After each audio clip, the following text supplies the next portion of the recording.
Hello दोस्तों, नमस्कार। मैं सुभाष शर्मा आपका स्वागत करता हूं द नीलांचल क्लासेस पर। और जैसा कि आप जानते हैं कि हमारी जो ये हिंदी व्याकरण पर आधारित प्रश्नोत्तरी श्रृंखला चल रही है, तो उसी में आज की कक्षा मैं लेकर आपके सामने पुनः हाजिर हूं।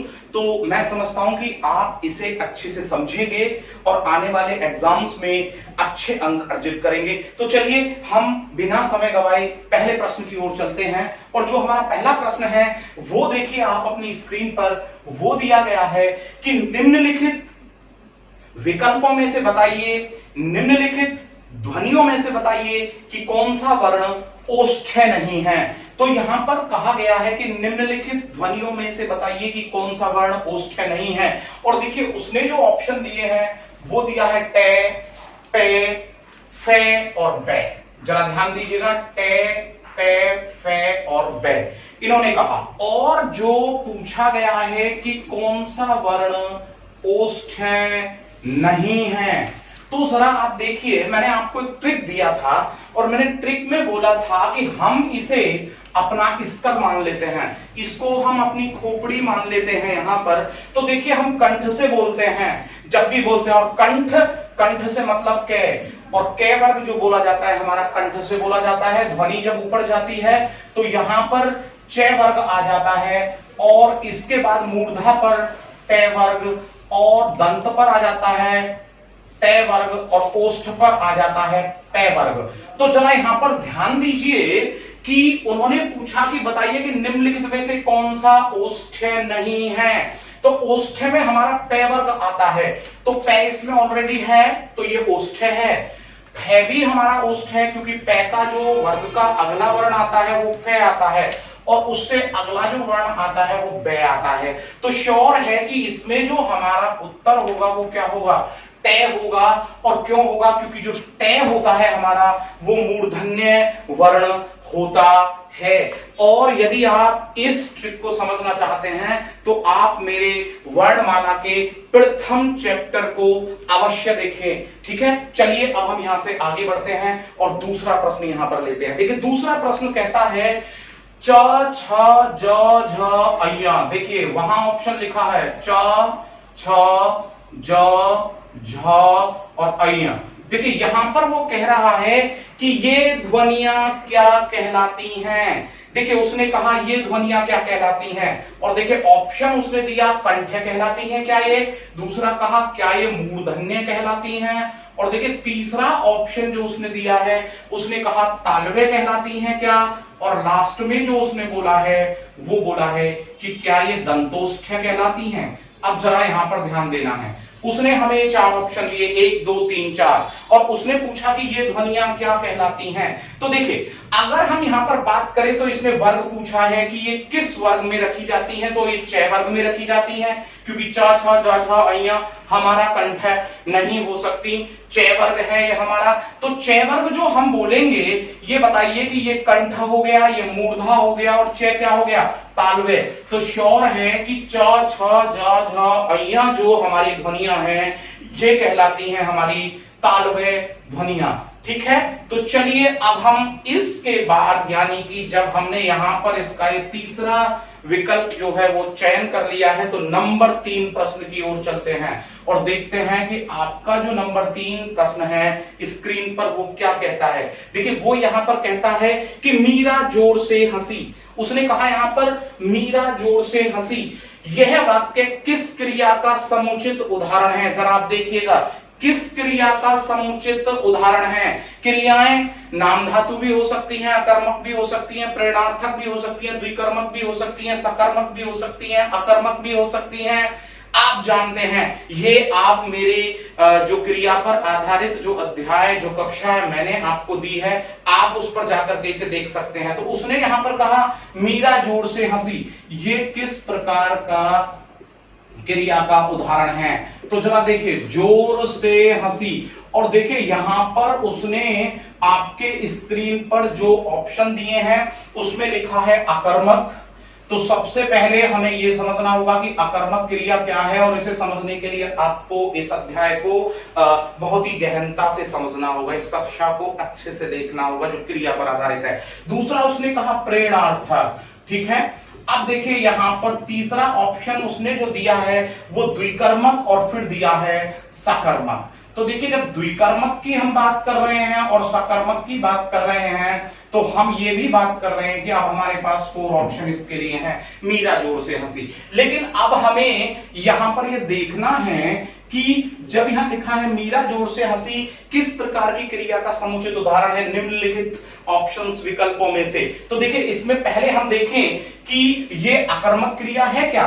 तो देखिए हम देखें कि अकर्मक क्रिया और सकर्मक क्रिया, इनके लिए मैंने आपको एक ट्रिक दी थी और उस ट्रिक में मैंने बहुत छोटी सी बात आपको बताई थी। और वो छोटी सी जो बात मैंने आपको बताई वो मैंने आपको ये बताई थी कि यदि हम क्या और किसको से प्रश्न उठाते हैं, जरा देखिएगा प्रिय दोस्तों, क्या और किसको से प्रश्न उठा दे और यदि आपको क्या या किसको से प्रश्न उठाने में कुछ भी नहीं मिलता है, अर्थात माइनस मिलता है, अर्थात 0 मिलता है, तो श्योर है कि वहां पर अकर्मक क्रिया होती है।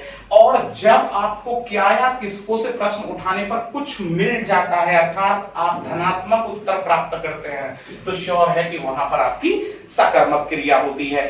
अब हम पहले देखें मीरा जोर से हंसी।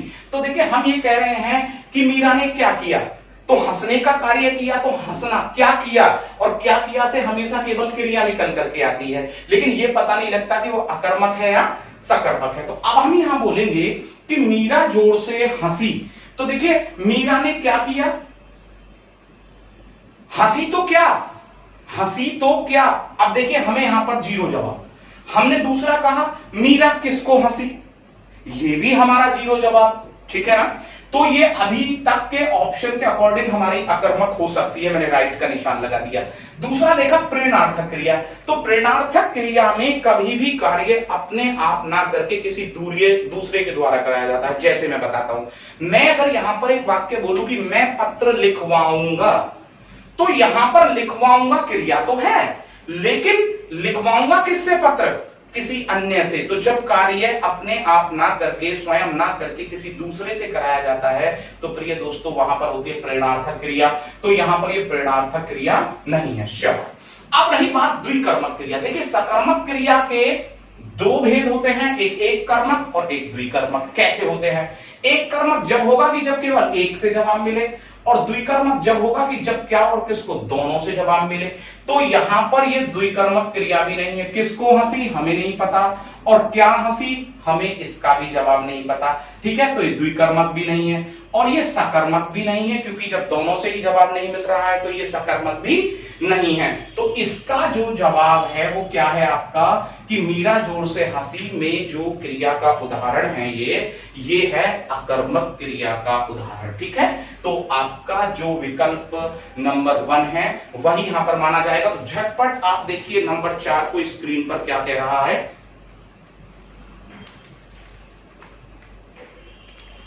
अब जब हम नंबर 4 की बात कर रहे हैं, आपने स्क्रीन पर पढ़ा और वहां लिखा है कि रंग से कौन सा क्रिया शब्द बनेगा निम्नलिखित में से। जरा गौर दीजिएगा मेरी बात पर। उसने लिखा कि जो रंग शब्द है उससे बताइए कि आप क्रिया शब्द कौन सा बनाएंगे, रंग से कौन सा क्रिया शब्द बनेगा। फिर से बात पर गौर दीजिएगा। देखिए यहां पर कह रहा है रंग शब्द उसने दिया और वो कह रहा है कि बताइए कि कौन सा क्रिया शब्द बनेगा। ऑप्शन देखिए, रंग वाला, पहला ऑप्शन देखिएगा रंग वाला, दूसरा ऑप्शन देखिएगा रंगना, ठीक है ना, देखते रहिएगा ध्यानपूर्वक। और देखिए तीसरा ऑप्शन है रंगीली और लास्ट जो ऑप्शन है वो है रंगरेज, ठीक है। अब जो लास्ट ऑप्शन है वो क्या है, रंगरेज। अब देखिए मैं आपको थोड़ा यहां बता दूं, इन चारों पर हम चर्चा करते हैं।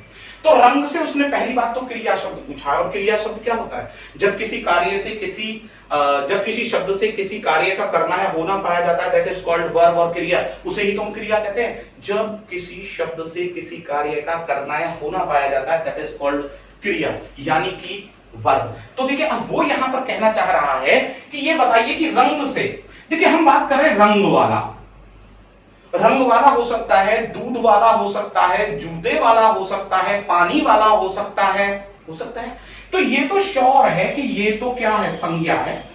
हम नाम बता रहे हैं तो श्योर है कि संज्ञा है, और उसने कहा क्रिया का बताना है। दूसरा देखते हैं रंगना। रंगना, आना, जाना, खाना, पीना। जब धातु में हम नानी जोड़ देते हैं तो वो क्रिया का सामान्य रूप होता है। देखिए मैंने आपको पढ़ाया था, जब हम क्रिया के धातु रूप में नानी ने जोड़ देते हैं वो क्रिया का सामान्य रूप होता है। जैसे कि भाग तो भागना, जाग जागना, उठ उठना, बैठ बैठना। तो ये बिल्कुल रंगना जो है ये रंग से बना, तो ये किसका रूप है?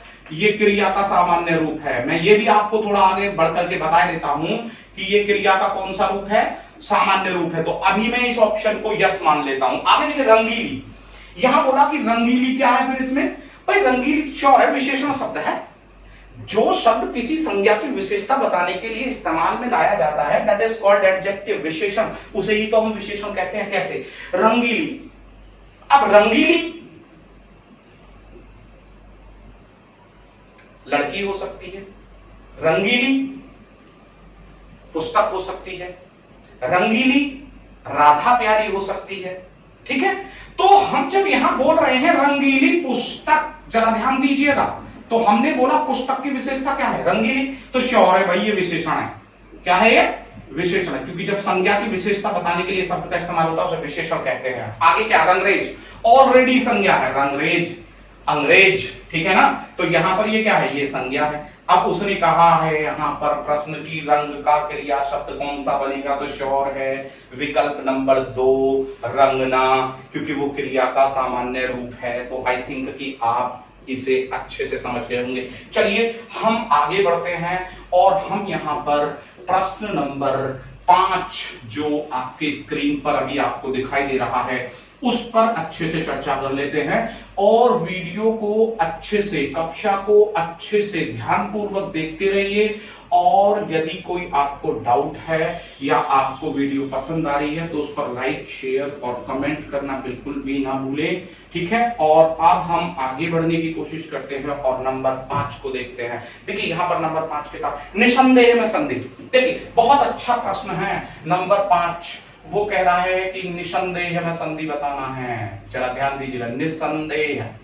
ठीक है, अगर हम निसंदेह में संधि पूछे, निसंदेह का संधि विच्छेद करें, तो निसंदेह का संधि विच्छेद क्या होगा? पहली बात यहां पर पहला प्रश्न उसने यहां पर कहा लेकिन कि निसंदेह में आपको केवल संधि का भेद बताना है। मैं दोनों बातें इससे क्लियर कर देता हूं आपकी यहीं पर ही।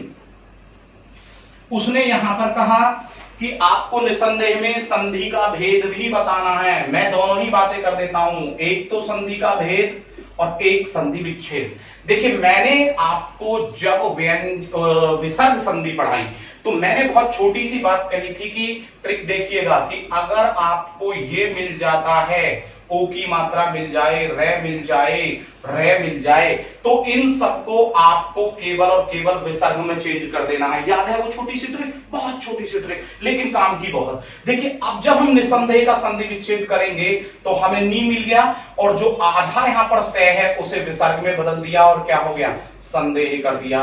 तो शायद अब कोई भी डाउट आपके सामने नहीं रहा है कि जो आपका यहां पर प्रश्न का जो उत्तर होना चाहिए वो क्या होना चाहिए कि ये संधि का जो भेद है वो कौन सा है? विसर्ग संधि है। क्योंकि मैंने आपको फिर से वो ट्रिक बता दी है कि अब हमने इसको किस में बदल दिया? विसर्ग में बदल दिया है। श्योर है यहां पर जो आपका जो उत्तर होगा वो होगा विसर्ग, यानी कि जो स्क्रीन पर तीसरे नंबर का विकल्प है वही आपका उत्तर होगा। ठीक है, अब हम यहां से आगे बढ़ते हैं और नंबर 6 को देखते हैं। तो जो नंबर 6 यहां पर दिया है वो यहां पर क्या कह रहा है? दंत धावन का तद्भव शब्द। जरा ध्यान दीजिएगा, दंत धावन और दंत धावन का उसने क्या पूछा है प्रिय मित्रों?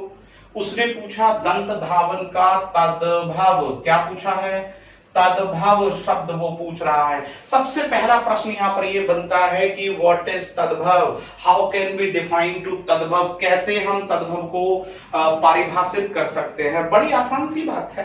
तद्भव क्या है? संस्कृत भाषा का टूटा हुआ रूप। जो शब्द हम संस्कृत भाषा में उच्चारित कर रहे हैं उसका जो टूटा हुआ रूप है उसे हम क्या कहते हैं? तद्भव कहते हैं। तो उसने यही तो कहा कि जो दंत धावन है अब उसका टूटा हुआ रूप बताइए। मतलब ये कंफर्म है कि दंत धावन जो है ये तत्सम शब्द दिया हुआ है। अब वो कह रहा है कि हमें क्या बताना है, इसका टूटा हुआ रूप बताना है। पहला ऑप्शन टंग क्लीनर, बिल्कुल कोई जरूरत नहीं है टंग क्लीनर, श्योर है कि अंग्रेजी भाषा का शब्द है, लेकिन हमें तो चाहिए यहां पर संस्कृत भाषा का टूटा हुआ रूप। तो टंग क्लीनर नहीं हो सकता, यानी कि आपका प्रथम विकल्प नहीं हो सकता। दूसरा विकल्प क्या कहता है, ब्रश, ब्रश अंग्रेजी भाषा का शब्द है, इसलिए ये भी नहीं हो सकता। तीसरा बोला यहां पर दातुन। हाँ, आप सभी लोग जानते हैं कि जो भारत है वो ग्रामीण पृष्ठभूमि से जुड़ा हुआ देश है और यहाँ की नियर अबाउट 70% एवब जो जनसंख्या है वो किसी ना किसी रूप में कृषि से जुड़ी हुई है। तो ग्रामीण परिवेश में जब हम जाएंगे तो दंत धावन को वहां पर दातुन के नाम से जाना जाता है। तो श्योर है कि जो इसका तद्भव शब्द है वो श्योर क्या है, हमारा दातुन है। इसके बाद इन्होंने कहा दंत, अरे दंत में इसको तीत होता है, दांत होता है, लेकिन उसने कहा दंत धावन से क्या था। तो हमारा जो तीसरा विकल्प है यहां पर वो बिल्कुल सही है और आप इसे अच्छे से समझ गए। चलिए हम प्रश्न जो नंबर 7 है, जो 7वां आपको यहां पर दिखाया गया है, हम उस पर भी चर्चा कर लेते हैं और बिल्कुल ध्यानपूर्वक आप इस कक्षा को सुनते और समझते रहिए। तो देखिए नंबर 7 जो है वो कह रहा है कि मुझे बताओ कि तुम्हारा जन्म कब और कहां हुआ है। देखिए जरा समझिएगा प्रश्न को, मुझे बताओ कि तुम्हारा जन्म कब और कहां हुआ था। अब उसमें वो कह रहा है कि आपको वाक्य का भेद बताना है। दोबारा से समझिएगा, मुझे बताओ कि तुम्हारा जन्म कब और कहां हुआ था, इसमें वाक्य का भेद पूछा है। पहली बात तो ये समझिए कि जो प्रश्न नंबर 7 है उसमें उसने कहा कि वाक्य का भेद बताना है। देखिए वाक्य 2 प्रकार के होते हैं, ठीक है ना। अब 2 प्रकार के क्या होते हैं, एक तो होते हैं हमारे उत्पत्ति के आधार पर और एक होते हैं हमारे अर्थ के आधार पर। तो हमें यहां पर उत्पत्ति के आधार पर 3 प्रकार के वाक्य बताए जाते हैं, अर्थ के आधार पर 8 प्रकार के वाक्य बताए जाते हैं। लेकिन उसने जो यहां पर हमें ऑप्शंस दिए हैं वो उत्पत्ति यानी कि संरचना के आधार पर सरल वाक्य, मिश्रित वाक्य और संयुक्त वाक्य दिया है। तो पहला उसने कहा सरल वाक्य है क्या ये, दूसरा कहा कि क्या ये हमारा मिश्रित है, और नेक्स्ट बोला कि क्या ये हमारा संयुक्त वाक्य है, और लास्ट में बोला कि इनमें से कोई नहीं। तो हमें सबसे पहले यह समझना है कि मुझे बताओ कि तुम्हारा जन्म कहां हुआ था। अब उसने जब कहा कि ये बताओ कि भैया ये इनमें से कौन सा होना चाहिए, ठीक है ना, मुझे बताओ कि आपका जन्म कहां हुआ था, भाई ये 100% मिश्रित वाक्य होगा। ये बात आप समझ लीजिएगा कि ये 100% मिश्रित वाक्य होगा। क्यों होगा, मैं आपको क्यों बता रहा हूं कि मिश्रित वाक्य हो। देखिए सरल वाक्य, सरल वाक्य वो होता है कि जिसमें कम से कम एक कर्ता हो और एक क्रिया हो, एक कर्ता हो और क्रिया हो और वाक्य का पूर्ण अर्थ निकल रहा हो। तो श्योर है कि इसके अंदर एक वाक्य नहीं है, इसके अंदर 2 वाक्य हमें दिख रहे हैं। मुझे बताओ एक वाक्य, आपका जन्म कहां हुआ ये दूसरा वाक्य। तो श्योर है कि ये सरल वाक्य नहीं हो सकता, राइट ना। हम नंबर 2 को देखते हैं। तो उसने बोला कि क्या ये मिश्रित वाक्य, मैंने पहले कह दी यस यस और यस। क्यों है ये यस, मैं अभी बताता हूं। देखिए मिश्रित वाक्य में एक तो होता है प्रधान उपवाक्य और एक होता है आश्रित उपवाक्य। दोबारा से समझिएगा, इसमें एक तो प्रधान उपवाक्य होता है, क्या होता है, प्रधान उपवाक्य, ठीक है, और एक होता है इसमें आश्रित वाक्य, ठीक है ना। अब जब हम आश्रित उपवाक्य की बात करते हैं तो इन दोनों को मिला करके हम क्या बनाते हैं, मिश्रित वाक्य। उसने कहा मुझे बताओ, मुझे बताओ इसमें प्रधान उपवाक्य है। फिर उसने कहा कि आपका जन्म कहां हुआ, ये आश्रित है इस पर, तो श्योर है कि ये क्या, मिश्रित। अब बात करते हैं संयुक्त की। संयुक्त वाक्य वो होता है जिसमें कम से कम 2 सरल वाक्यों को एक साथ लाया जाता है और दोनों सरल वाक्यों को किसी न किसी समुच्चय बोधक अव्यय यानी कि कंजक्शन से जोड़ दिया जाता है। जैसे कि रेखा दौड़ रही है लेकिन मोहिता घर बैठी हुई है। श्योर हो गया यहां पर, तो ये हमारा संयुक्त वाक्य हो जाएगा। क्यों हो जाएगा, आप समझ पा रहे हैं, रेखा दौड़ रही है, जबकि मोहिता कहां बैठी हुई है, जबकि मोहिता कहां बैठी हुई है, घर पर बैठी हुई है। दो सरल वाक्यों को जोड़ दिया, इसलिए संयुक्त हो गया। तो यहां पर जो ऑप्शन है वो क्या है, आपका मिश्रित है। ठीक है ना, तो आप देख लीजिए। इसके बाद हम आगे बढ़ रहे हैं और नंबर 8 को यहां पर देख रहे हैं कि नंबर जो 8 है आपका, वो क्या कह रहा है। देखिए नंबर 8 बहुत आसान सा है अगर आप ध्यान देंगे तो। प्रत्याशा शब्द में उपसर्ग क्या पूछ रहा है, जरा देखिएगा। मैंने कहा था संधि को पढ़ना अत्यंत अनिवार्य है। प्रत्याशा में उसने क्या पूछा है, उपसर्ग। अगर आपने संधि अध्याय को सही से नहीं पढ़ा है तो आप ये मत समझ लीजिएगा कि आप बड़ी आसानी से उपसर्ग प्रत्यय को कर लेंगे, नहीं, क्योंकि ये बहुत ही महत्वपूर्ण है आपके लिए। तो चलिए हम बात करते हैं इस पर। प्रत्याशा शब्द में उपसर्ग की बात यहां पर हो रही है। ठीक है, अब उसने कहा कि प्रत्याशा शब्द में उपसर्ग, तो पहला कहा ए, ऑप्शन देखिएगा, ए, दूसरा कहा प्र, तीसरा कहा प्रति, और नंबर लास्ट में उसने कहा प्रत्यय। अब पहले तो हम ये समझे कि उपसर्ग होता क्या है। जब किसी शब्द के टुकड़े में यानी कि शब्दांश में किसी शब्द को जोड़ दिया जाता है और उसका अर्थ परिवर्तित कर दिया जाता है, तो ये जो शब्दांश होता है ये क्या कहलाता है, उपसर्ग कहलाता है, यानी कि शब्द से पूर्व आने वाला शब्द का टुकड़ा। तो प्रत्याशा को जब आप संधि के अकॉर्डिंग देखेंगे तो यह वह की मात्राएं आती हैं एक संधि में, आपको पता होगा, यण संधि में। और यण संधि का नियम यह होता है कि यदि हम छोटी ई, बड़ी ई, छोटा ऊ, बड़ा ऊ और ऋ इनके साथ ए आ या किसी भिन्न स्वर का मेल करा देते हैं, तब हमें यह मात्रा क्या मिलती है, यहां यह हो जाता है, यहां वे, और यहां क्या हो जाता है, रे। तो हमें यह की मात्रा को देखना है। तो ई से ए आ का जब मेल होगा तो वहां क्या मिलेगा आपको, यह मिलेगा। तो अब देखिए प्रत्याशा, हमने यहां लिख दिया प्रत, धन, यह को मात्रा माना तो क्या बन गया, आशा। अब ये बताइए कि इधर तो हमको आ मिल जाता है, ठीक है, इधर हमको यह मिल रहा है मात्रा के रूप में, तो यह भी मिल गया, आ भी मिल गया। तो अब हमें क्या चाहिए, केवल ई चाहिए। तो प्रत का हम क्या बना देंगे, प्रति। तो श्योर है कि यहां पर जो हमारा ऑप्शन होगा वो जो नंबर 3 आपका विकल्प है प्रति, तो वो हो जाएगा, क्योंकि ये यण संधि पर आधारित उपसर्ग है। तो प्रति धन आशा बराबर क्या हो जाएगा, प्रत्याशा। चलिए हम नंबर 9 प्रश्न पर चर्चा करते हैं। और देखिए जो नंबर 9 प्रश्न है उसे आप जल्दी से अपने स्क्रीन पर पढ़िए और मुझे बताइए कि हमें इसमें क्या करना है और किस तरीके से इसका सही जो उत्तर है वो यहां पर चयनित करना है। देखिए यहां पर जब नंबर 9 की बात हो रही है तो वो कह रहा है कि पुल्लिंग शब्द बताइए। क्या बताइए, पुल्लिंग। अब देखिए यहां पर जब वो पुल्लिंग की बात कर रहा है, पुल्लिंग शब्द की बात कर रहा है, पुल्लिंग। अब ये क्या है, मैस्कुलिन, ठीक है, मैस्कुलिन वर्ड की बात कर रहे हैं। अब ये कह रहा है कि बताइए निम्नलिखित में से कौन सा है। तो देखिए कैमरा, पायल, प्लेट, तलवार। देखिए उसने ऑप्शन दिए हैं, कैमरा, पायल, प्लेट, तलवार। राइट है, कैमरा यू नो, एंकलेट, पायल, प्लेट, सॉसर, तस्तरी, उसके बाद स्वॉर्ड यानी कि तलवार। उसने कहा कि पुल्लिंग शब्द बताना है। देखिए कैमरा खरीदा जाता है या खरीदी जाती है, पहले तो ये आकारांत है और आकारांत जो मुख्यतः होते हैं वो पुल्लिंग होते हैं।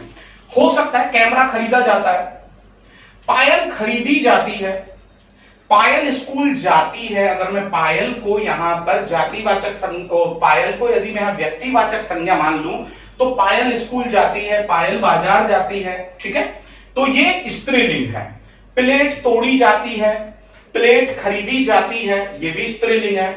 तलवार उठाई जाती है, तलवार मयान में रखी जाती है, तो तलवार मयान में रखी जाती है, तो समझ रहे हैं कि ये तीनों क्या हैं, स्त्रीलिंग हैं, राइट है।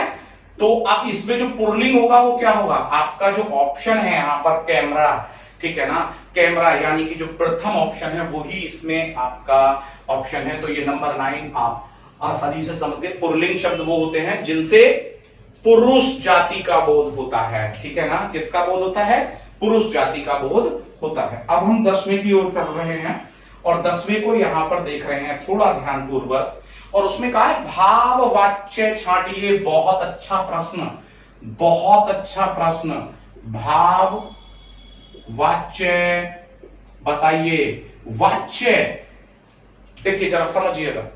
लेकिन पहले मैं इस प्रश्न पर चर्चा करने से, अगर मैं ऑप्शंस को लूं उससे पहले मैं बता दूं कि जो वाच्य होते हैं वो 3 प्रकार के होते हैं। वाच्य क्या है, वॉयस, और वॉयस जो है हमारे वो 3 प्रकार के हैं। और 3 में भी कौन कौन से हैं, एक तो कर्ता या कृतवाच्य, दूसरा कर्मवाच्य, और नंबर 3 पर आता है आपका भाववाच्य। ओके, ठीक है। एक तो उसने बोला कि जब क्रिया कर्ता के अनुसार प्रयोग में लाई जाए वहां कर्तावाच्य, कर्म के अनुसार प्रयोग में लाई जाए कर्मवाच्य, और भाव के अनुसार प्रयोग में लाई जाती है वहां भाववाच्य होता है, ठीक है। अब उसने कहा कि अब आप चारों वाक्यों को पढ़िए, मैं पढ़ता हूं। दादाजी के द्वारा अनिल को डांटा गया, यानी कि Anil was scolded by the grandfather. तो जब बाय का या के द्वारा का प्रयोग कर दिया जाता है, देखिए दोबारा से समझिएगा, या तो बाय का प्रयोग इंग्लिश में बी बाय, हिंदी में के द्वारा, या से का प्रयोग तो वहां कर्मवाच्य होता है। तो दादाजी के द्वारा, के द्वारा आ गया तो पहला वाला है कर्मवाच्य, ठीक है। दूसरा देखिए, दूसरा बोला तोते से उड़ा नहीं गया। देखिए भाववाच्य की विशेषता होती है कि उसमें क्रिया 99% नेगेटिव होती है। तोते से उड़ा नहीं गया और से का प्रयोग होता है, ना तो के द्वारा का प्रयोग होगा और ना ने शब्द आएगा। तो तोते से उड़ा नहीं गया, मुझसे हंसा नहीं जाता, उससे खाया नहीं गया, मेरे से दौड़ा नहीं गया, ये सारे भाववाच्य हैं, नेगेटिव हैं, ठीक है। तो ये कैसे हैं हमारे भाववाच्य। उसने फिर आगे बोला, अब ऑप्शन तो आप समझ गए कि जो हमारा नंबर 2 ऑप्शन दिया है तोते से उड़ा नहीं गया वो भाववाच्य है। लेकिन हम अगले पर चर्चा करते हैं। अशोक ने आइसक्रीम खाई। देखिए जब ने शब्द का प्रयोग हो जाता है, जब विभक्ति चिन्ह पड़ते तो कर्ता ने, अशोक ने आ भी सकता है और ने नहीं भी आ सकता। जैसे सुरेश दौड़ा, कर्तावाच्य है, ने नहीं दिया, लेकिन कौन दौड़ा, सुरेश दौड़ा। अब हम कहते हैं अशोक ने आइसक्रीम खरीदी, तो अशोक ने कौन था जिसने आइसक्रीम खरीदी, अशोक ने, कर्तावाच्य है, अशोक ने आइसक्रीम खरीदी। लास्ट बोला उसने, यहां पर चोर पकड़ा गया, तो कौन पकड़ा गया, चोर पकड़ा गया, कर्तावाच्य है, ठीक है। तो इसमें कहा गया कि तोते से उड़ा नहीं गया, तो ऑप्शन आपका कौन सा बना, नंबर 2। और नंबर 2 जो है वो आपका क्या है यहां पर, वो ही नंबर 10 का उत्तर है। 11वीं की बात करते हैं, महाप्राण व्यंजन कौन से। देखिए ध्यान दीजिएगा, मैंने अभी जो अभ्यास नंबर 5 कक्षा दी उसी में ही हमने इस पर चर्चा की थी। तो आज हम थोड़ा और विस्तृत रूप से चर्चा कर लेते हैं इस पर, और देखिए कि ये क्या कह रहा है। उसने कहा महाप्राण व्यंजन कौन से हैं। देखिए हमारी जो वर्णमाला की दूसरी और तीसरी कक्षा दी गई है यूपीएसआई के लिए, उसमें बताया गया है, ट्रिक दी गई है, मैं उसमें हल्के से आपको बता देता हूं ताकि आप समझ जाएं कि हाँ ये पढ़ाया है सर ने हमें। यहां पर देखिए एक होता है अघोष वर्ण घोषत्व के आधार पर, एक होता है सघोष, घोषत्व के आधार पर बात हो रही है, सघोष को घोष भी बोल देते हैं, ठीक है। फिर प्राणत्व के आधार पर बात करें तो एक होता है अल्प प्राण और एक होता है महाप्राण। ओके, आप जरा ध्यान दीजिएगा, वो बात कर रहा है कि आप बताइए कि कौन सा वाक्य कौन सा व्यंजन महाप्राण है। तो देखिए अब यहां पर अघोष में मैंने ट्रिक दिया था, किसी भी वर्ग का पहला दूसरा, जब पहला दूसरा यहां पर है तो फिर क्या बचा, 3 4 5 इसमें बचे, और 12 का दुगना मैंने बताया था 24 होता है। तो महाप्राण में दूसरा और चौथा व्यंजन, तो यहाँ क्या बच गया, 1 3 और 5, यानी कि आप देख लीजिए वर्ग के दोनों ही अक्षर, पांचों अक्षर यहां पर हैं। अब उसने कहा कि अब हम बात कर रहे हैं तय दय भय में कौन सा इसमें से, कौन सा व्यंजन वर्ण इसमें से महाप्राण है। महाप्राण में दूसरा और चौथा आना है, याद रखिएगा। तय पहला वर्ण है, नहीं हो सकता। थ दय दूसरा वर्ण है। तय थ दय धय भय, देखिए दोबारा से देखिएगा, ता था दा धा न और पा फा बा भा, पे फे बे भय, देखिए दोबारा से देखिएगा, पा फा बा भा, ये नंबर 4, और मैं को देखें तो नंबर 5 आता है, पे वर्ग में पांचवा। अब उसने कहा कि महाप्राण व्यंजन बताना है, जो दूसरा और चौथा होता है। अब ये दय जो है हमारा तीसरा है, दय तय वर्ग का तीसरा, ता था दा, तो भय कौन सा है हमारा, पे वर्ग का नंबर 4 है, तो महाप्राण कौन सा होना चाहिए, भय होना चाहिए। तो इसमें जो आपका ऑप्शन है 11वें में, वो कौन सा हो जाएगा यहां पर, वो हो जाएगा आपका 11वें में नंबर 3, ठीक है। अब हम 12वें की बात करते हैं। देखिए 12वां जो प्रश्न है वो कह रहा है रौद्र रस का स्थायी भाव बताइए। देखिए व्याकरण विदों के मेजॉरिटी के अनुसार, सर्वसम्मति के अनुसार, देखिए रस तो 11 भी माने हैं, रस 10 भी माने हैं, 9 भी माने हैं और 8 भी माने हैं, अलग अलग, ठीक है। बात होती है कि रौद्र रस का स्थायी भाव पूछा है, तो पहले तो ये देखिए कि रौद्र रस, अब रौद्र में क्या आता है, उस काल मारे क्रोध के तन कांपने, उसका लगा मानो हवा के जोर से सोता हुआ सागर जगा। रौद्र का मतलब होता है क्रोध। अब रौद्र का स्थायी भाव, स्थायी भाव कहता है कि मन के अंदर लंबे समय तक, मन के अंदर लंबे समय तक यानी चिरकाल तक रहने वाला जो भाव होता है वही स्थायी भाव कहलाता है। तो रौद्र रस का जो स्थायी भाव होता है वो क्या होता है, क्रोध होता है, ठीक है ना। तो देखिए इसमें ऑप्शन आपका क्रोध दिया है, हाँ नंबर 3 पर देखिए, नंबर 3 जो विकल्प है क्रोध दिया है। अब रौद्र का तो हमने बता दिया, फिर भय किसका होता है, भय किसका होता है, भयानक रस का होता है भय, राइट है। फिर उत्साह किसका होता है, उसने उत्साह भी दिया, वीर रस का होता है उत्साह, ठीक है। और लास्ट में क्या बोला उसने बोला विस्मय। विस्मय जो स्थायी भाव होता है जानते हैं आप किसका होता है, बताइए, अद्भुत रस का, किसका होता है, अद्भुत रस का, ठीक है ना। तो आप समझ गए कि इन तीनों के ये स्थायी भाव है, लेकिन उसने पूछा कि क्रोध किसका है, तो क्रोध का आंसर क्या होगा, रस, यानी कि विकल्प नंबर 3। तो श्योर है कि आप नंबर जो 12 है उसे अच्छे से समझ गए होंगे, जो 12वें नंबर का आपका प्रश्न है उसे आप अच्छे से समझ गए हैं। चलिए हम 13वें प्रश्न की ओर चलते हैं। दृश्य बहुत ही मनोरम था, और जो रेखांकित शब्द है यानी कि मनोरम, उसने कहा दृश्य बहुत ही मनोरम था, और उसने कहा है कि जो रेखांकित शब्द है उसमें बताओ कि विशेषण का कौन सा भेद है, उसमें विशेषण का कौन सा भेद है। अब जरा यहां पर ध्यान दीजिए, अब उसने कहा कि विशेषण का कौन सा भेद है। देखिए मनोरम, मनोरम को मैं एक तरीके से समझ लूं लुभावना, सुंदर, अच्छा लगने वाला, मनोहारी, मन को पसंद आने वाला। तो देखिए जब हम सुंदर मान लें इसे, मन को पसंद होने वाला मान लें, तो ये क्या है, क्या हम इसे गुणवाचक विशेषण कह दें। चलिए देखते हैं परिमाणवाचक, परिमाण तो मात्रा बताता है ना, परिमाणवाचक की बात करें तो क्या हम इसमें मात्रा बता रहे हैं, हम ये कह रहे हैं कि कुछ चाय पीनी है, तो मात्रा तो नहीं बताई जा रही, श्योर है परिमाण तो ये हो ही नहीं सकता मनोरम। दूसरा कहा संख्यावाचक, क्या मनोरम एक संख्या है, क्या ये संख्यावाचक विशेषण हो सकता है, बिल्कुल भी नहीं हो सकता, क्योंकि इसमें संख्या नहीं बताई जा रही। दृश्य मनोरम था, मनोरम कोई संख्या नहीं है। तो अब लास्ट दिया इसने कोई नहीं, तो कोई नहीं इसलिए नहीं है कि मनोरम सुंदर एक गुण होता है, तो श्योर है कि इसमें जो आपका विकल्प है नंबर 13 का वो बनेगा गुणवाचक विशेषण। ठीक है, अब हम नंबर 14 की बात करते हैं। अब ये 14 क्या कहता है?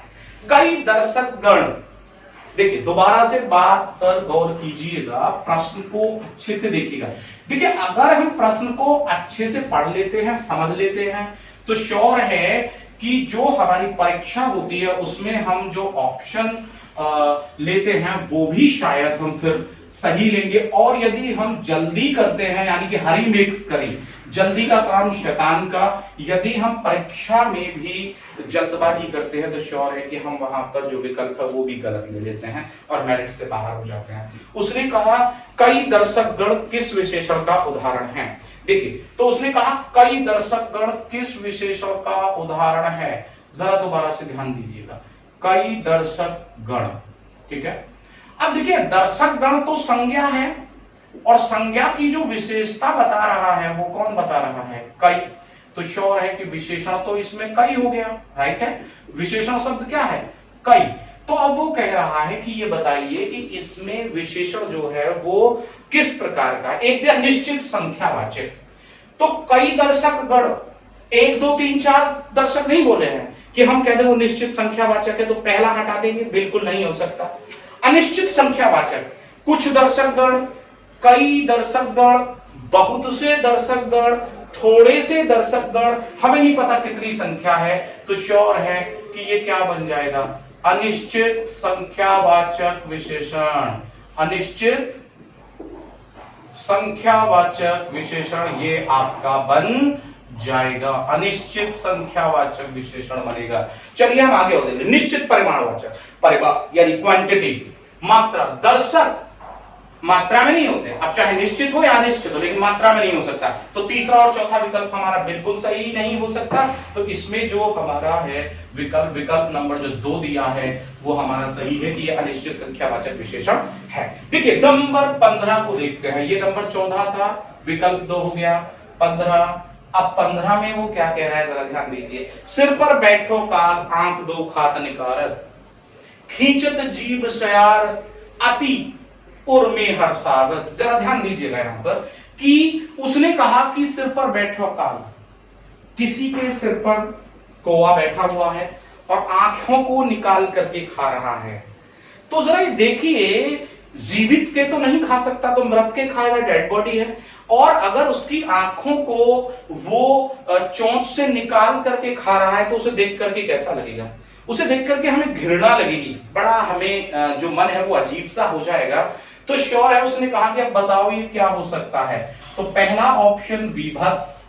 हाँ, जो विभत्स रस है, विभत्स का मतलब होता है घृणा, ठीक है ना। तो विभत्स रस इसका पहला ही जो विकल्प है वो होगा। दूसरा दिया अद्भुत, आश्चर्य। आश्चर्य इसमें कोई नहीं है, ठीक है। और नंबर 3 यहां पर जो उसने दिया है वो दिया है रौद्र, क्रोध भी नहीं है इसके अंदर। और नंबर 4 दिया वीर रस, इसमें वीरता की कोई बात नहीं है, उत्साह की कोई बात नहीं है। तो जब आप किसी डेड बॉडी को किसी जानवर के द्वारा कचोटते हुए देखेंगे तो श्योर है कि आपके मन में घृणा होगी। तो इसलिए यहां पर कौन सा हो जाएगा? विभत्स रस। तो 15वें का ए ऑप्शन आपका है, 15वें का पहला ऑप्शन, 15वें का ए ऑप्शन आपका है। चलिए नंबर 16 की ओर चलते हैं। नंबर 16, गंगा तट पर कुछ लोग भजन कर रहे थे। क्या बोला उसने? गंगा तट पर कुछ लोग भजन कर रहे थे। तो उसने कहा कि रेखांकित शब्द में कौन सा समास है? और देखिए रेखांकित जो शब्द किया है वो गंगा तट को किया है। तो श्योर है कि वो कह रहा है कि ये बताइए कि जो गंगा तट है उसमें आपको समास बताना है। क्या बताना है? गंगा तट में समास का भेद बताना है, ठीक है। समास का भेद बताना है कि कौन सा समास है। ऑप्शन भी नहीं है, द्वंद्व।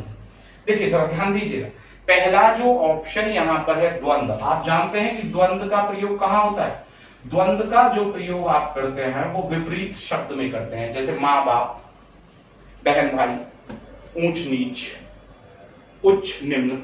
समझ में आया? तो द्वंद्व तो हो ही नहीं सकता गंगा तट, विपरीत शब्द नहीं है। दूसरा बोला तत्पुरुष। तत्पुरुष में विभक्ति चिन्हों का लोप होता है। तो जब हम गंगा तट का समास विग्रह करेंगे तो हम यही तो करेंगे, गंगा का तट, यानी कि संबंध तत्पुरुष, संबंध में ही तो काकी के रालिए आते हैं। तो अभी तक गंगा का तट, तो दूसरा ऑप्शन दिया है तत्पुरुष। हाँ, मैं मानूंगा कि अभी तक ये तत्पुरुष हो सकता है, राइट है, यानी कि दूसरा ऑप्शन। तीसरा दिया कर्मधारय। विशेषता बताना, विशेषता इसमें नहीं बताई, गंगा का तट है जो, नहीं, विशेषता नहीं है। अव्ययी भाव, अव्ययी भाव कहता है कि अव्यय आना चाहिए, उसके बाद संज्ञा आनी चाहिए। प्रतिपल, प्रतिवर्ष, आजन्म, आमरण, ये सारे अव्ययी भाव के उदाहरण हैं। तो अब जो यहां पर सही होगा, ना तो आपका कर्मधारय सही होगा, ठीक है, और ना ही आपका जो दिया है अव्ययी भाव वो सही होगा, राइट है। तो यहाँ पर जो आपका आंसर मिलेगा वो क्या है, नंबर 2 तत्पुरुष, क्योंकि इसमें विभक्ति चिन्ह का लोग यहाँ पर दिखाया गया है। तो 16वें को आप समझ गए होंगे कि गंगा तट में जो आपका विकल्प नंबर 2 है वही आपका बिल्कुल यहाँ पर सही है। अब हम यहाँ से फिर आगे बढ़ते हैं और थोड़ा अच्छा सा जो प्रश्न आपके सामने है उसे हम यहाँ पर देख लेते हैं। और प्रिय दोस्तों, मैं आपसे बार बार इस बात की प्रार्थना कर रहा हूं कि किसी भी विषय में पकड़ बनाने के लिए हमें उसे ध्यानपूर्वक देखना जरूरी होता है, ठीक है ना। तो ध्यानपूर्वक देखिए, वॉच कीजिए, आगे बढ़ते हैं। नंबर नेक्स्ट को हम देखते हैं और 17वां जो यहाँ पर आपका प्रश्न है, पीड़ा शब्द का विशेषण हो। क्या कहा, पीड़ा का विशेषण। पीड़ा, देखिए पीड़ा एक भाववाचक संज्ञा है, लेकिन उसने कहा हमें पता है कि पीड़ा क्या है, भाववाचक संज्ञा है, राइट है, ठीक है। लेकिन वहां उसने ये नहीं कहा कि ये संज्ञा कौन सी, उसने कहा पीड़ा शब्द का विशेषण रूप बताइए। क्या पूछ रहा है, विशेषण शब्द बताइए, विशेषण रूप बताइए, क्या बनेगा, ये प्रश्न है उसका। यहां पीड़ा, उसने पहला कह दिया पीड़ित, ध्यान दीजिएगा, पीड़ित। दूसरा उसने यहां पर कह दिया पीड़ी। देखिए ये कोई शब्द नहीं होता पीड़ी, पीढ़ी होता तो हम मानते, पीड़े, पीड़े भी कोई शब्द नहीं होता, राइट है। एक यहां पर उसने बोल दिया है पीड़ाहित, पीड़ाहित भी कोई शब्द नहीं होता, ठीक है ना। तो अब इसका क्या बन गया, पीड़ित। अब आप कहेंगे कि यही क्यों बना, पीड़ित मानव हो सकता है, पीड़ित जानवर हो सकता है, पीड़ित लड़का हो सकता है, पीड़ित बच्चा हो सकता है, राइट है। तो श्योर है, अगर मैं यहां पर पीड़ित मानव ही मान लूं तो इस मानव की विशेषता बताने वाला शब्द कौन सा है, पीड़ित। तो श्योर है जब संज्ञा की विशेषता बताता है तो वो क्या कहलाएगा, विशेषण। तो श्योर है कि आपका जो यहाँ पर विकल्प बनेगा 17वें में वो बनेगा पहला। तो आप समझ गए होंगे कि 17वें का जो विकल्प है वो आपका क्या हो रहा है, यहाँ पर वो हो रहा है प्रथम, ए, 1, ए, कुछ भी आप मान लीजिए, किसी भी तरीके से विकल्प आपके एग्जाम में हो सकते हैं, परीक्षा में हो सकते हैं। अब हम यहां से आगे बढ़ते हैं। 18वां, सर्वनाम के प्रकार। कितना आसान सा है, लेकिन इसको समझाना पड़ेगा यहाँ पर अच्छे से। उसने कहा सर्वनाम के प्रकार, ठीक है ना। अब जरा ध्यान दीजिए, इसे सर्वनाम के भेद बोल दे, प्रकार बोल देंगे यहाँ। तो सर्वनाम के भेद कितने होते हैं भाई, 6 होते हैं। जब आप मेरा सर्वनाम अध्याय देखेंगे, मैंने ट्रिक दिया था, एक व्यक्ति है, एक पुरुष है जो निश्चित अनिश्चित के सागर में डूबा हुआ है और वो प्रश्न करता है अपने आप से कि उसके लोगों से संबंध निजी तो हैं। इसको समझने के लिए आपको वहां जाना पड़ेगा। तो ठीक है, तो आप समझ सकते हैं कि सर्वनाम के जो भेद होते हैं वो कितने होते हैं, तो 6 होते हैं। तो आप अपना ऑप्शन यहाँ पर देख लीजिएगा ध्यान से, जो दूसरा विकल्प दिया है वो यहाँ पर बिल्कुल सही है, 6 होते हैं। और वो कौन कौन से होते हैं मैं फिर बता दूं, पुरुषवाचक सर्वनाम होता है, व्यक्तिवाचक जिसे बोलते हैं, निश्चयवाचक होता है, अनिश्चयवाचक होता है, प्रश्नवाचक होता है, संबंधवाचक होता है और एक निजवाचक होता है। तो 6 हो गए, ठीक है। अब हम यहां से आगे, उसने कहा कि मृगेंद्र जो उसने शब्द दिया है 19वां, कौन सा दिया है, मृगेंद्र। अब उसने यहां पर कहा है कि भाई ये बताइए कि मृगेंद्र में संधि का भेद बताना है, केवल संधि विच्छेद नहीं करना है, संधि का क्या बताना है, भेद बताना है। पहले प्रश्न को देखिएगा। अब उसने कहा संधि का भेद बताइए। तो इसमें मात्रा क्या मिल रही है, एक ही मात्रा मिल रही है। और एक ही मात्रा किसमें मिलती है, ए ओ अर। आपने पढ़ा है, मैंने पढ़ाया संधि में, संधि चैप्टर पे जाइएगा। ए ओ अर किसमें मिलती है हमें, ए ओ अर गुण संधि में। और गुण संधि ये कहती है कि जब ए या आ का मेल ई से कर देंगे, ऊ से कर देंगे, जरा ध्यान दीजिएगा, और किससे कर देंगे, रेड से कर देंगे, तो ये मात्राएं आपको प्राप्त होती हैं, ठीक है। ए आ का मेल ई से किया तो ए आ का मेल ऊ से किया ओ। अब हमें ए की मात्रा चाहिए, तो ए आ का मेल किससे करना है, ई से करना है ना, तो क्या कर देंगे मृग, ए मिल गया हमको गे में ए, और आगे बच गया इंद्र, क्योंकि हमें ई की मात्रा लानी पड़ेगी, बराबर हमें मात्रा मिल गई ए की, तो मृग धन इंद्र, तो बराबर क्या हो गया मृगेंद्र हो गया। और इसमें जो संधि का भेद है वो स्वर संधि में गुण है। कौन सा मैं बता रहा हूं आपको, स्वर संधि है ये, ठीक है, और स्वर संधि में भी कौन सा है गुण। ऑप्शन देख लीजिए कौन सा आपके स्क्रीन पर दिखाई दे रहा है, गुण। पहला ही ऑप्शन, पहला ही विकल्प जो दिया है 19वें में, वो आपका बिल्कुल यहां पर सही है। चलिए अब हम आज का जो अंतिम प्रश्न है इस प्रश्नोत्तरी का, उसकी ओर चलते हैं प्रिय दोस्तों, और देखते हैं कि वो यहां पर क्या कह रहा है।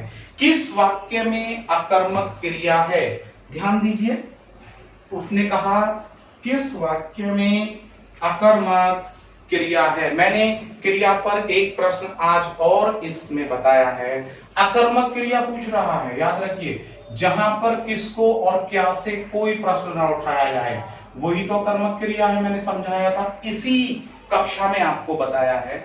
तो उसने पहला कहा श्याम भात खाता है, तो श्याम भात खाता है, क्या खाता है ये बताइए, भात खाता है, क्या खाता है, श्याम क्या खाता है, भात खाता है। जब हमें जवाब मिला तो शौर्य सकर्मक क्रिया है, तो पहले वाले विकल्प की बात करें तो सकर्मक क्रिया है। दूसरा बोला ज्योति रोती है, अब ज्योति क्या रोती है नहीं पता, ज्योति किसको रोती है नहीं पता, तो जो आपको विकल्प दिया है ना दूसरा, ज्योति रोती है, श्योर है कि इसका जो नंबर 2 विकल्प है वही अकर्मक क्रिया का उदाहरण है। लेकिन अभी हम 2 पर और चर्चा करें। मैंने उसे पुस्तक दी, तो मैंने उसे क्या दिया, मैंने उसे क्या दिया, पुस्तक, जवाब मिला। मैंने किसको पुस्तक दी, उसको। ये सकर्मक क्रिया में भी द्विकर्मक क्रिया का उदाहरण है, सकर्मक में भी द्विकर्मक क्रिया का उदाहरण है। मैंने उसको पुस्तक दी, किसको दी, उसको, क्या दी,